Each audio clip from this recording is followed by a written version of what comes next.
안녕하세요. 오늘의 데일리 뉴스레터에 오신 것을 환영합니다. 1. 최근 반도체 분야가 주목받고 있다. 2.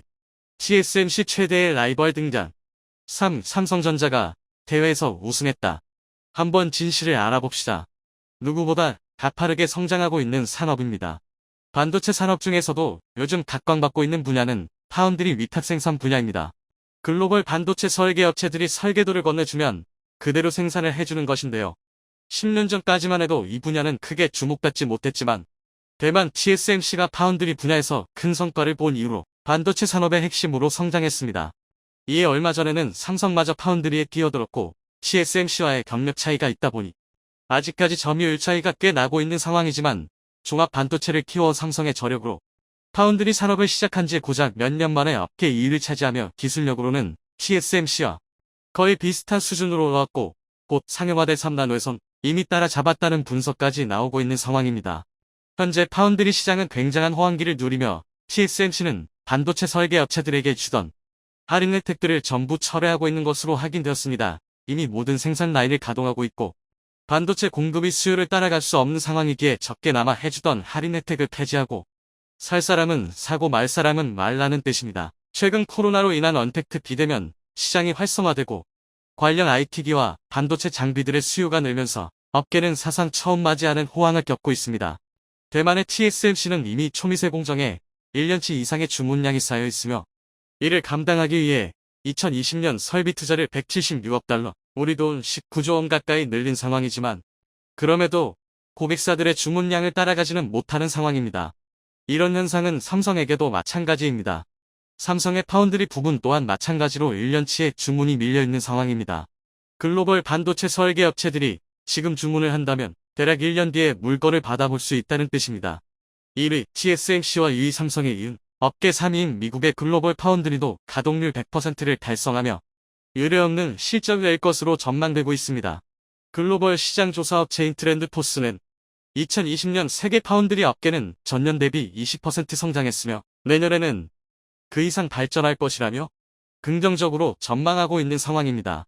하지만 반도체 파운드리 업계가 호황기라고 해서 모두가 웃고 있는 것만은 아닙니다. 매일같이 최대 실적 달성과 같은 좋은 소식들이 나오지만 뒤에서는 각종 특허 소송을 비롯한 이권 다툼의 한창인 상황이기 때문입니다. 현재 업계 2위인 TSMC는 선두를 계속해서 유지하기 위해 온갖 수단을 동원하고 있습니다. 그 중에서도 2위인 한국 기업을 향한 특허 소송이 과하다 싶을 정도로 많다는 것입니다. 얼마 전 삼성은 미국에서 특허 전문 관리 업체인 롱몬 IP에게 반도체 특허 침해 소송을 당했습니다. 롱몬 IP는 처음 들어보고 그만큼 생소한 기업인데요. 세계 각국에서 특허 소유권을 사다가 특정 국가의 기업을 겨냥해 소송을 제기하며 수십억 달러의 이익을 가져가는 회사입니다. 일반적인 기업 활동을 하는 것이 아니라 오직 특허 소송만을 위해 탄생한 회사인 것입니다. 이런 롱몬 IP에서 한국의 삼성이 자신들 소유의 특허 기술을 사용했다며 소송을 걸어온 것인데요. 놀랍게도 해당 특허 기술은 얼마 전까지 대만의 TSMC 소유였다는 사실이 확인되었습니다. 지난해 2019년 대만 TSMC가 해당 특허를 롱몬 IP 자회사로 이관시켰다는 것이 보도되었습니다. TSMC가 자사 핵심 기술이 담긴 특허를 특허 전문 업체인 롱몬에게 넘긴 이유는 삼성 때문이라는 전문가들의 분석이 나왔습니다. 오로지 삼성을 견제하기 위해 TSMC가 자사의 소중한 특허를 롱몬 IP에 넘겼고 이런 식으로 롱몬 IP가 각종 특허를 취합하여 삼성에게 소송을 걸도록 유도했다는 것입니다. TSMC 또한 과거에 롱몬 IP의 자회사와 특허 분쟁을 하며 각종 소송에 휘말린 적이 있었지만 불과 3개월 만에 서로 합의하며 상호협력 계약을 맺었습니다. 이를 통해 TSMC는 롱몬 IP의 반도체 자회사에게 상당량의 로열티를 주고 있는 것으로 확인되었습니다. 이렇게 상호협력을 맺은 두 기업은 다음 타겟으로 삼성을 목표로 잡았다는 분석입니다. 하지만 그동안 수백 수천 건의 소송을 진행한 삼성은 더 이상 당하고만 있지는 않겠다는 입장입니다.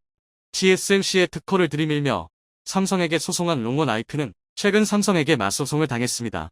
삼성은 롱몬의 특허를 침해하지 않았다는 증거를 제출해 특허 침해 무효 소송이 심사 중이라는 것입니다. 이미 삼성과 롱몬 IP는 과거에 특허 소송을 벌인 적이 있었으며 해당 소송에서 양사가 합의하며 더 이상 특허에 관련한 추가적인 법적 분쟁은 일절 일으키지 않겠다는 양사 합의를 했다고 합니다. 해당 합의를 근거로 상호 간의 모든 법적 분쟁은 더 이상 그만하기로 한 상황인데 최근 롱온 IP가 다시 특허 침해 주장을 했다는 것입니다. 해당 합의서에 근거하면 롱온 IP 주장은 무해지만 롱온 IP도 믿는 구석이 있는 것으로 보입니다. 이번에 삼성이 침해했다는 특허는 기존의 롱온 IP 소유가 아니었으며 삼성과 롱온 IP가 상호 합의를 한 이후 추가적으로 보유하게 된 TSMC의 특허이기 때문에 해당 합의에 적용되지 않는다는 주장인 것입니다. 하지만 삼성에서는 롱온 IP에서 주장하는 특허 침해 자체를 일절한 적이 없는 데다 특허 침해와는 별개로 과거에 맺은 합의서를 법원에 제출하며 삼성의 책임은 없다는 주장을 했습니다. 양사가 과거의 합의를 통해 서로 간에 법적 분쟁을 하지 않기로 약속했음에도 최근 롱온 IP 측이 이런 합의를 일방적으로 깨뜨렸다는 것이 삼성의 주장인 것입니다. 전문가들은 해당 소송의 중심에는 TSMC의 반도체 특허 기술이 있다고 분석했습니다. 얼마 전까지 TSMC와 소송하던 롱온 IP가 서로 상호협력 합의를 하더니 TSMC의 특허마저 롱온 IP로 소유권을 이전하여 삼성에게 소송을 거는 명분을 주었다는 것입니다. 이에 미국 법원이 어떤 판단을 내릴지 주목되고 있습니다. 삼성과 소송하지 않기로 약속한 롱온 IP는 2020년 2월 TBT라는 이름의 새로운 회사를 설립하고 이 TBT의 TSMC 소유의 미국 특허 3건을 이전했습니다. 삼성이 미국 법원에서 TBT와 롱온 IP가 동일법인에 가까운 특수관계인이라는 것만 증명하면 롱온 IP의 소송은 무산이 되며 천문학적인 금액의 소송 비용을 삼성에게 물어줘야 하는 상황입니다. 하지만 롱온 IP 측은 얼마 전 설립한 TBT와 자신들은 전혀 다른 업체라며 따라서 이전에 삼성과 합의한 모든 계약 내용은 무효라는 주장입니다. 그런데 놀랍게도 미국 내에서 TBT가 롱온 IP의 자회사라는 증거들이 속속 나오고 있는 상황입니다. TBT의 핵심 임원 상당수가 롱온 IP 출신이었으며 과거 TBT가 설립되던 당시에 롱온 IP는 TBT의 대표자 역할로 각종 계약을 했던 것이 드러난 것입니다. TBT가 명백한 롱온 IP의 자회사라는 증거를 잡은 삼성은 미국에서 다시 소송을 제기했습니다. 롱온 IP가 계약사항을 위반했는 데다 소모적인 소송으로 수백만 달러의 비용이 발생했다며 이를 보상하라는 취지의 소송인 것입니다. 첫 번째로 삼성은 과거 TSMC의 특허 기술을 무단으로 사용한 적이 없다는 것을 증명한 서류와 두 번째로 TBT가 롱온 IP의 자회사라는 것을 증명할 수 있는 서류들을 제출한 것으로 확인되었습니다. 이와 같은 주장들이 재판부에서 받아들여지게 되면 법적인 소송을 하지 않겠다며 좋게 합의하자 더니 새로운 회사까지 만들어가며 뒤통수 친 특허 기업에게 큰 한방을 선사해 줄 수 있다는 것입니다. 그리고 롱온 IP에게 특허를 넘겨주며 소송의 빌미를 제공해준 대만의 TSMC 또한 무사하지는 않을 것으로 보입니다. 기본적으로 소송이 시작되면 최종 판결까지 기본 2년에서 길어지는 경우 4년까지도 가야 합니다. 소송 당사자들이 로펌을 선임하여 특허 분쟁 소송을 진행하는 경우 한 건에 보통 500만 달러, 우리 돈 60억 이상 들어가는 것으로 알려져 있습니다. 미국 현지에서 우리나라 업체들은 일방적인 소송을 방어하고 있는 것으로 알려졌습니다. 연매출 1조 원 이상의 다국적 대기업들이 미국 내에서 특허 소송 비용으로만 연간 3조 5천억가량 사용하고 있는 것으로 드러났는데요. 불과 10년 전 특허 소송 비용으로 연간 1조 원가량 사용하던 것에 비해 매우 커진 규모입니다. 이에 따라 자연스럽게 법원에서 특허를 분석하는 것도 판단하는 것도 길어지며 시간과 비용 또한 길어지고 있는 추세입니다. 우리나라 SK하이닉스는 2016년경 특허 전문업체 넷리스트로부터 서버용 디램 반도체 특허 침해 소송을 당했지만 2018년이 되어서야 미국 법원으로부터 특허 침해가 아니라는 비침해 판정을 받았습니다. 이런 특허 침해 소송에는 시간과 비용이 많이 들지만 딱히 얻는 것은 없는 소모적인 소송이라는 것입니다. 하지만 SK하이닉스처럼 특허 침해가 아니라는 판결을 받는 경우 소송 과정에서의 비용을 상대방에게 청구할 수 있는 근거가 되며 실제로 일정 부분 혹은 전체를 상대방이 보상해야 합니다. 이번에 롱온 IP에서 삼성에게 진행한 소송 역시 시간은 좀 걸리겠지만 전문가들은 이번 소송의 승리는 삼성으로 돌아갈 것이라는 분석을 하고 있습니다. 오히려 삼성이 낸 맞소송에 의해 롱온 IP 측에서 상호협약을 위반한 내용으로 천문학적인 배상금을 물게 될 수도 있다는 분석인 것입니다. 만약에 삼성 측에서 이번 송사에 자신이 없었다면 맞소송까지는 하지 않았을 것이라며 두 건의 소송에서 자신감이 있었기 때문에 할 수 있었던 일이라고 분석하고 있습니다. 이미 단기간에 제일 많은 소송을 해본 경험으로 현명하게 대처했다는 평가입니다. 하지만 롱온 IP 말고도 여러 특허 전문 업체들이 한국의 기업들을 노리고 있는 상황입니다. 지금까지는 무차별 소송을 남발하는 승리하면 좋은 거고 아니라면 많은 시기 소송을 진행해오던 특허업체들이 최근 들어 더 치밀해지고 도모해졌다는 평가입니다.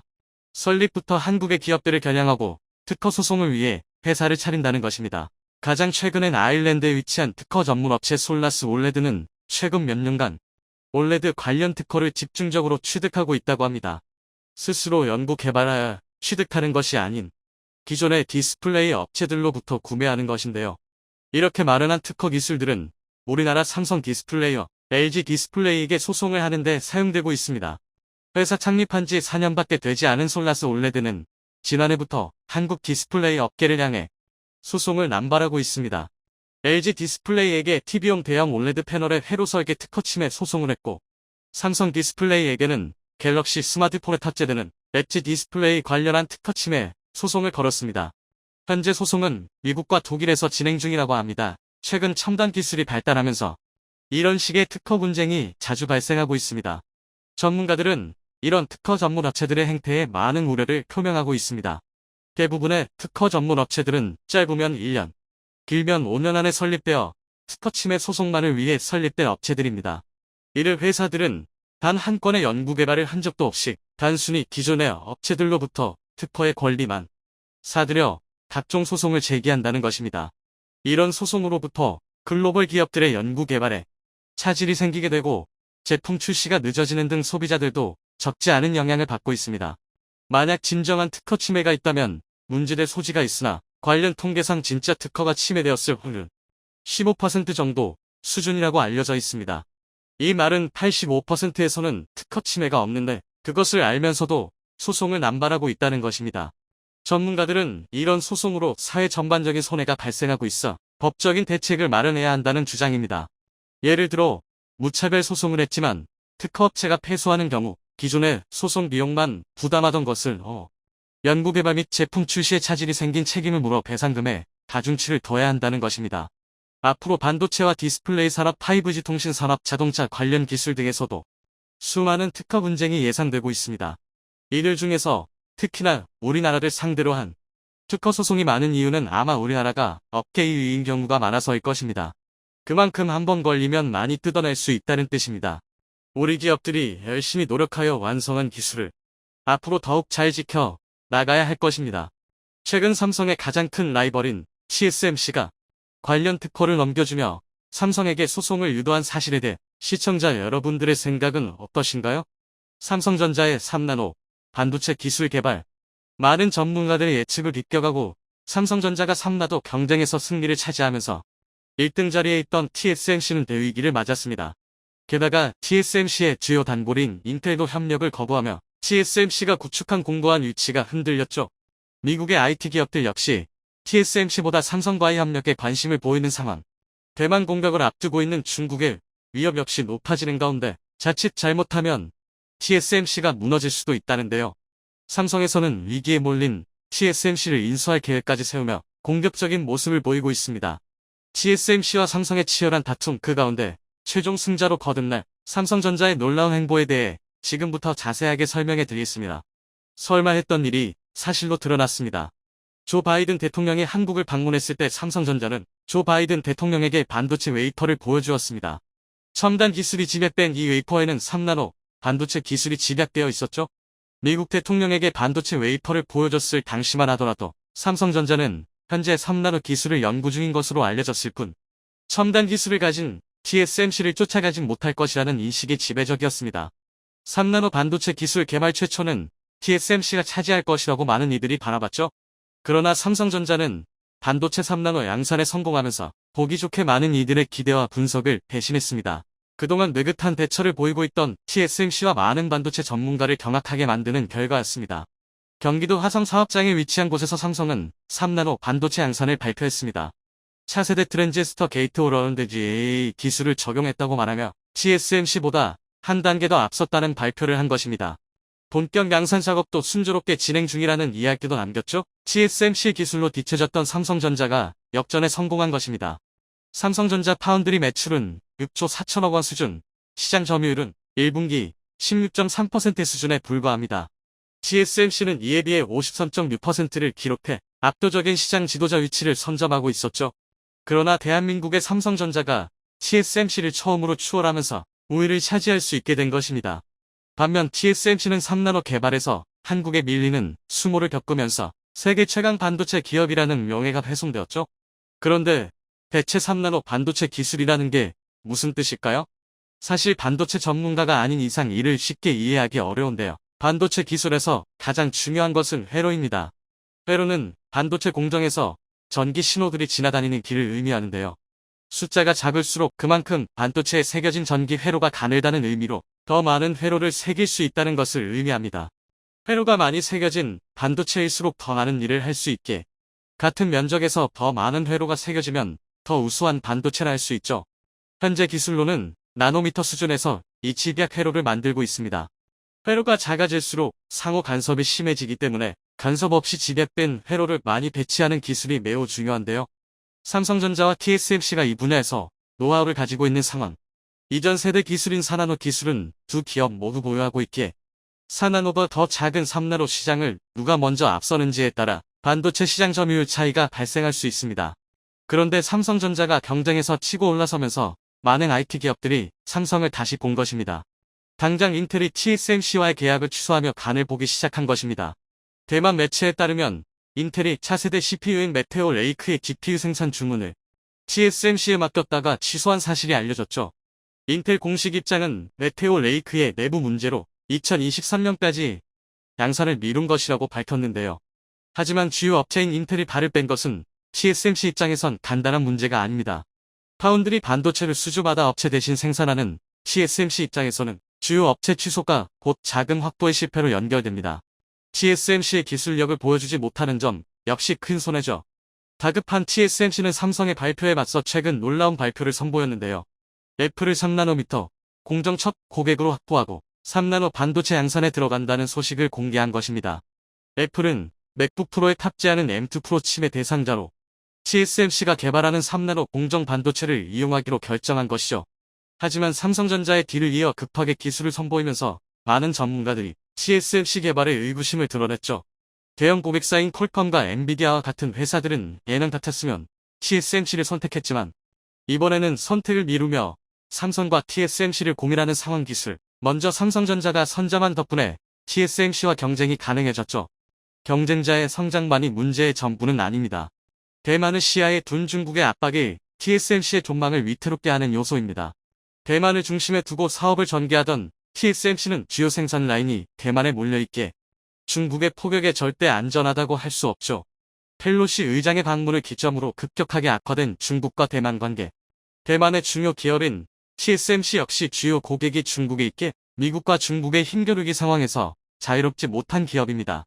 주요 고객인 미국과 중국을 상대로 정치적 결단을 해야 했죠. 고민 끝에 TSMC는 미국의 편을 들었습니다. 유더인 TSMC 회장은 언론 인터뷰에서 양안전쟁이 발생할 경우 이로 인해 초래되는 비극은 중국에게 그리 기분 좋은 일이 아니라는 말을 남겼습니다.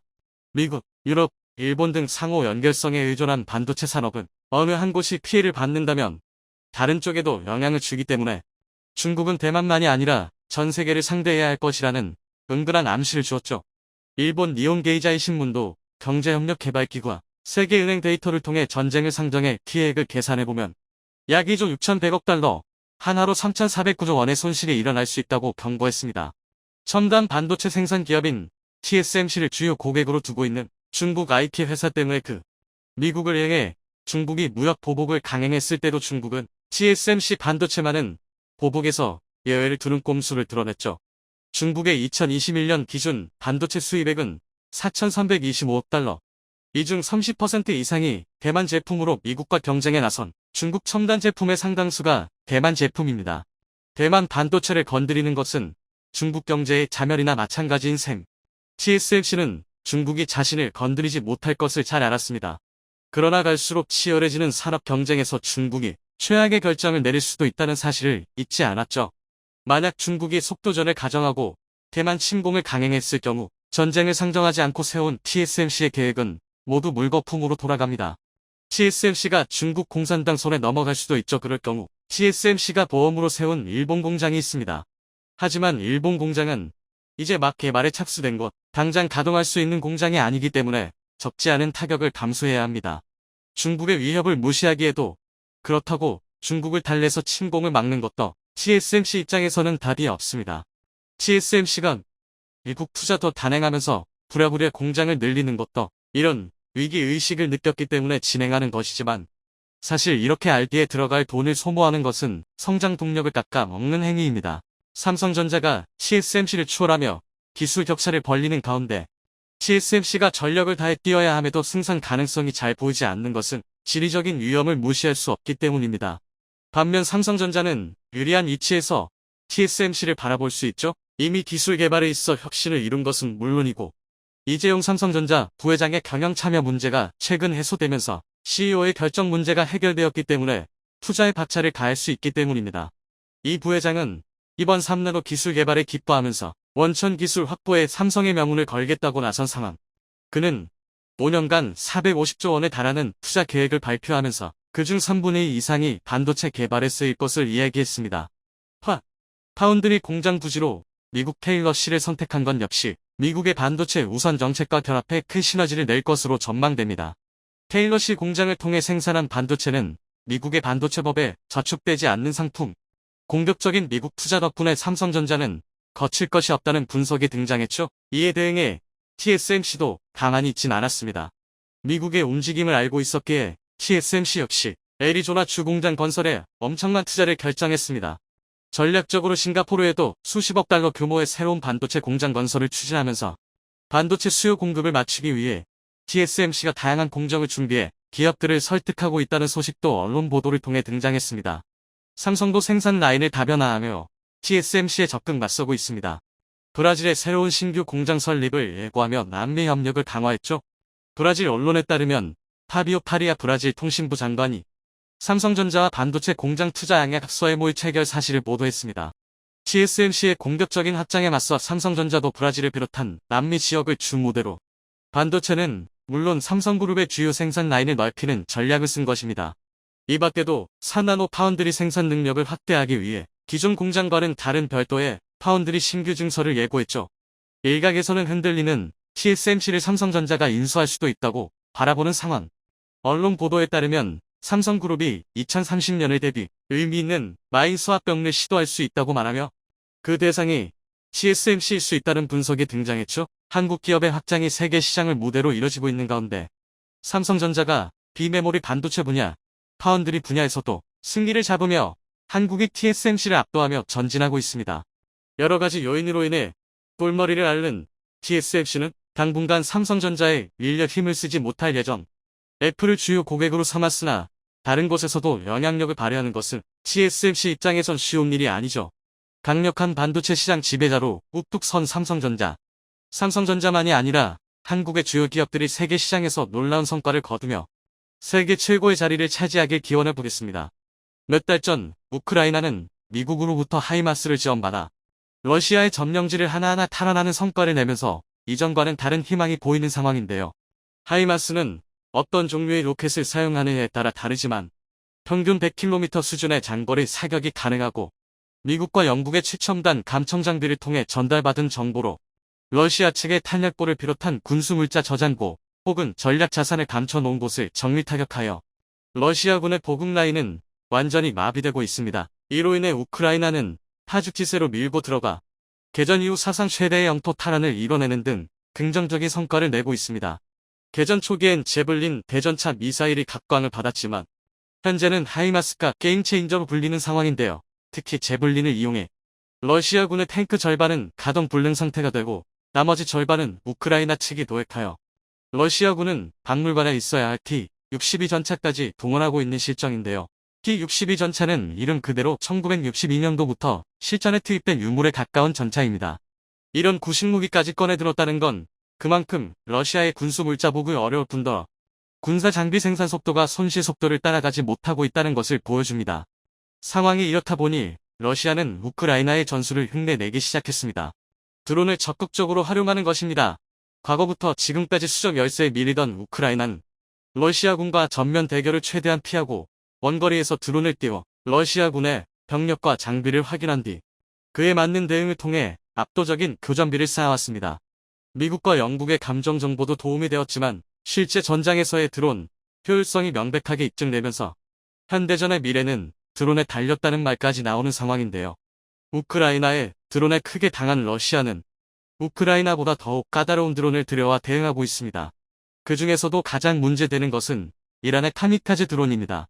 중동에서 유일무이한 패권국이 되겠다는 목표를 가진 이란은 몇 년 전부터 공개적인 핵 개발 프로젝트를 진행하며 국제사회의 제재를 받아왔고, 그 결과 이전부터 사용하던 서방의 방산 장비를 구매하지 못해 군사력 발전이 더디게 되었습니다. 특히 70년대까지만 하더라도 신서방북이던 이란은 F-5 프리덤 파이터부터 F-14 톰캣 전투기 등 미국산 전투기가 주류를 이뤘고, 미제 수송기와 VIP 전용기부터 상당수의 헬기까지 미국산이었는데다 장비의 수명이 다해도 대체제가 없어 지금도 운용하고 있는 현실입니다. 육군이 운용 중인 탱크의 500대가 미국산이며, 이를 메꾸기 위해 중국과 러시아제 방산 장비를 도입하고 있지만, 중동에서 이란과 경쟁하는 이스라엘과 사우디 등이 미국제 최신 최첨단 장비로 무장하고 있다는 점을 감안하면 상당한 군사적 열세에 있는 것으로 확인됩니다. 국제적으로 고립되면서 전통적인 군사 장비로 승부하기 어렵다고 판단한 이란은 비대칭 전력에 집중하면서 국방 노선을 바꿨습니다. 모든 것을 한 번에 뒤집을 핵 개발을 완료하는 것과 공격용 무인기와 드론을 적극 활용해 방산 장비의 열세를 뒤집으려는 것입니다. 이렇게 나온 것들 중 가장 유명한 것이 카미카제 드론인데요. 기존의 우크라이나 전장에서 쓰이던 드론은 주로 정찰용으로 사용되면서 러시아군의 전략 자산의 위치를 파악하거나 가벼운 무장으로 매복해 있는 적과 군사 장비를 타격하는 용도로 사용되었지만, 이란의 카미카제 드론, 일명 샤헤드 드론은 전혀 다른 용도로 쓰입니다. 이름에서부터 알 수 있듯이 핵심 전략 장비를 발견하면 위치를 보고하거나 분석할 필요도 없이 그대로 돌진하여 목표물을 가동 불능 상태로 만들고 있습니다. 최근 러시아는 이런 이란의 카미카제 샤헤드 드론의 성능에 감탄하여 대략 3,000개 이상의 주문을 했고, 이미 상당량의 샤헤드가 우크라 전장에 투입된 것으로 파악됩니다. 하이마스에 크게 당한 러시아군은 이란의 샤헤드 드론이 게임 체인저 역할을 할 것이라며 들떠있는 상황인데요. 실제로 드론 투입 직후부터 우크라이나에 도시 탈환 소식이 주춤해지고 피해 소식이 급증하고 있는 상황입니다. 우크라이나 국방부에 따르면 이란의 샤헤드 드론은 5대에서 10대가 편대 비행을 하며 크기가 매우 작고 저공 비행을 하기에 방공 레이더의 인식이 잘 안되고 있다는 발표를 했습니다. 러시아군이 이란의 샤헤드 드론을 작전에 적극적으로 투입한 직후에 러시아의 천적으로 불리던 하이마스도 일부 타격을 받아 전투 불능이 되고 있다는 소식도 전해지고 있습니다. 게다가 우크라이나의 발전시설과 철도부터 고속도로까지 군수물자가 지나다니는 경로에 큰 타격을 입었고, 특히 발전시설이 공격받아 우크라이나 국가 전력망의 3분의 1가량이 영향을 받은 것으로 드러났습니다. 특히 이란은 이런 드론을 매달 8,000개 이상 생산이 가능한 것으로 알려져 있으며, 대부분의 엔진과 날개부터 중요 부품들은 전부 중국에서 조달하고 있어 저렴한 비용으로 대량 생산이 가능합니다. 미국과 영국의 군 당국에서 이란산 드론의 원가는 대략 1만 달러에서 2만 달러로 추산하고 있습니다. 우리 돈으로 1,000만원에서 2,000만원 사이라고 하는데요. 물론 적은 비용은 아니지만 다른 방어용 무기에 비해선 매우 저렴합니다. 특히 한번 출격하면 다시 복귀하지 않고 적 기지에 타격하는 특성을 지니고 있어 작전 반경이 다른 무인 항공기 IF에 비해 2배 이상 깁니다. 무려 1000km가 넘는 것으로 알려져 있으며, 여러 대가 편대 비행하면서 한 곳의 목표물을 타격하는 전략으로 미국의 최첨단 정밀 타격 크루즈 미사일인 토마호크 미사일과 비슷한 파괴력을 지닌다는 보고가 나왔습니다. 하지만 가격 측면의 부분에서 엄청난 차이점이 있는데요. 토마호크 미사일은 평균 200만 달러, 우리 돈 20억 원 수준이지만 이란의 샤헤드 드론은 비싼 모델이 2만 달러, 우리는 2천만원 수준으로 토마호크 크루즈 미사일보다 100배나 저렴합니다. 우크라이나의 구원자로 등장하며 대전차 미사일로 알려진 제블린 미사일은 의외로 드론을 조준하고 격추할 수 있다고 합니다. 당연하게도 이란의 무인 드론을 추적해 격추시킬 수 있지만 미사일 단가로 인한 가격 차이가 너무 나기에 교전비가 맞지 않아 쉽사리 사용하기 어려운 현실입니다.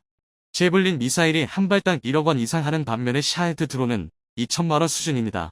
기존에 1억 원짜리 제블린으로 50억에서 100억짜리 전차를 잡아왔던 상황이기에 우크라이나는 러시아 전차를 상대로 압도적인 교전비를 기록할 수 있었는데요. 그런데 이번에 등장한 매달 8,000대씩 생산되는 벌떼 같은 드론 때문에 매달 생산량이 150대밖에 안 되는 제블린 미사일이 제 역할을 하기 어려워진 상황입니다. 이로 인해 파죽지세로 전진하던 우크라이나군이 상당히 정체된 상태이며 보다 못한 유엔 안전보장이사회 안보리에서 이란제 카미카제 드론을 제재하기 위한 방안 마련에 나섰습니다. 중국과 러시아를 제외한 미국, 영국, 프랑스 안보리 상임이사국과 유럽연합이 러시아군의 카미카제 드론을 제공한 혐의를 받고 있는 이란을 더욱 강하게 제재하기 위한 방안에 착수했습니다. 이란 당국은 계속해서 부인하고 있지만 러시아와 이란의 군수물자 공급 계약이 수면 위로 드러났고 지난 9월 계약으로 3,000대의 샤헤드 드론과 사거리 300km에서 700km에 달하는 이란산 단거리 탄도미사일 파트 110과 졸파거리 러시아 수출이 이루어졌다는 것입니다. 게다가 이란은 샤헤드 사용법을 전수하기 위해 러시아군의 무인기 작전을 지원할 교관과 기술 인력을 파견했다는 정황을 포착했습니다. 기존의 서방 세계는 우크라이나의 군수물자를 지원하며 도와주고 있지만 러시아에 도움을 주는 이란을 어떤 명분으로 제재할지 궁금해지는데요. 첫 번째는 2015년 유엔 안보리에서 의결된 2231의 이란의 핵 개발 제재 결의안이 아직도 유효한 상태입니다. 이란이 핵 개발을 진행하자 미국은 물론 중국과 러시아마저 나서서 이란을 제재하는 방안에 서명한 적이 있기에 이번에 이란의 러시아를 향한 군수물자 수출은 이란 제재 합의를 정면으로 위반하는 것입니다. 이에 미국을 주도로 상임이사국들과 유럽연합은 이란을 제재하기 위한 카드로 한국의 동결 자금을 언급하고 있습니다. 지난 2018년 당시 이란은 서방과 핵 문제를 해결하기 위한 포괄적 공동계획 ECFA에서 탈퇴했는데요. 그 순간 트럼프 행정부에선 이란의 해외 자금을 전부 동결시켰습니다. 그 중에서 가장 큰 규모는 한국의 동결 자금으로 무려 70억 달러, 우리 돈 10조 1천억 원이 넘는데요. 이란이 전 세계에 묶인 120억 달러의 절반이 넘는 금액입니다. 따라서 서방 국가들 이란 측에게 국제적 합의를 계속해서 무시하고 위반한다면 한국에 묶인 동결 자금을 해제해주지 않겠다며 이란을 압박하고 있는 상황입니다. 이란의 석유 판매 대금이 다른 나라도 아니고 우리나라에 가장 많이 묶여있는 이유가 있는데요. 한국의 이란산 석유 수입 비중이 상당히 크기 때문입니다. 국제 제재가 있기 직전인 2017년엔 한국의 원유 수입 비중에서 이란산 석유가 차지하는 순위는 3위를 기록하는 등 이란에게 한국은 굉장히 중요한 고객이었습니다. 특히 원유 상태의 석유를 정제하여 휘발유, 디젤, 항공유 등 고품질의 정제유를 생산하는 한국은 3대 유종에 비해 낮은 품질의 이란산 원유를 저렴하게 수입해 고부가 가치 정제유로 정유 과정을 거친 뒤 전 세계에 수출하며 많은 이익을 남겼습니다. 이런 과정을 통해 경제적 이익을 남길 수 있는 이유는 한국이 석유화학 분야에 강점을 띠고 있기 때문입니다. 아카 자금이 막혀버린 이란은 지속적으로 한국의 동결 자금을 해제해달라는 요구를 하면서 핵 개발 프로젝트를 중단 또는 감축하겠다는 카드를 사용하고 있지만 언제나 말뿐인 상황으로 국제적인 신뢰를 받지 못하고 있습니다. 얼마 전까지만 해도 이란 측은 핵 합의를 복귀할지 여부를 두고 미국과 상당한 공동 이해 가지를 공유하고 있다며 동결 자금 해제에 진전이 있다는 주장을 했지만 이번에 러시아를 향한 카미카제 드론 판매와 단거리 탄도 미사일 수출이 서방에게 포착되면서 동결 자금 해제에 커다란 걸림돌이 생기게 된 상황입니다. 산유국인 이란은 다른 중동 국가들처럼 풍요롭지 못하고 커다란 경제적 위기에 놓여 있는 상황입니다. 세계에서 가장 많은 석유가 나옴에도 불구하고 글로벌 제재로 인해 경제가 완전히 고립되어 모든 것을 자급자족하는 수준에 놓였는데요.